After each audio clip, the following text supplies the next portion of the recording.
78তম স্বাধীনতা দিবসে তোমাদের কাছে আমার একটা প্রশ্ন, আমরা কি সত্যিই স্বাধীন মেয়েরা? তোমরা আমাকে কমেন্ট বক্সে জানিও। মা ও মেয়ের কথোপকথন, ছোট্ট প্রয়াস আমার। তো কেমন লাগলো অবশ্যই কমেন্ট করে জানিও। মা মেয়েকে ডেকে বলছে, সোনা এদিকে এসো।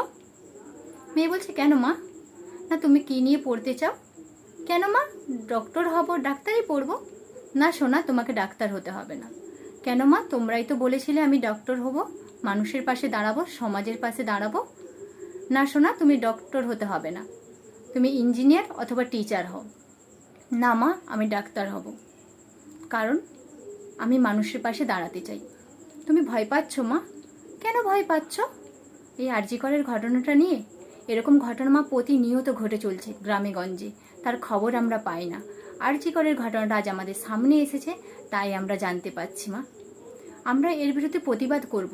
আমরা মেয়েরা না হলে বাড়ি থেকে বেরোতে পারবো না, আমাদের কোনো স্বাধীনতা নেই। আমরা কি করে রাস্তায় চলবো? যে কোনো প্রফেশনেই আমাদের বেরোতে হবে। তো তার জন্য আমাদের বিচার চাই, লড়াই করতে হবে মা।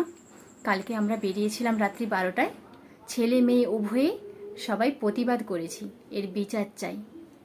যে বা যারা এই ঘটনাটার সাথে জড়িত, যারা করেছে, তাদের চরম থেকে চরমতর বিচার চাই।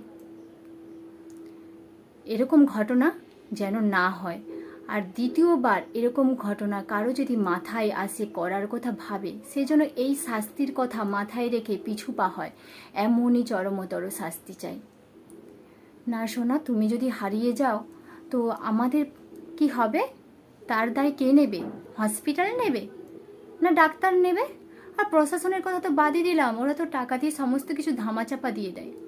না মা, এবার তা হবে না। আমরা লড়াই করব, মেয়েদের স্বাধীনতা চাই, আমরা বিচার চাই, আমরা লড়াই করে জিতবো মা। আমাদের জিততে হবে, না হলে মা আমরা পিছিয়ে যাব, আমরা বেরোতে পারবো না।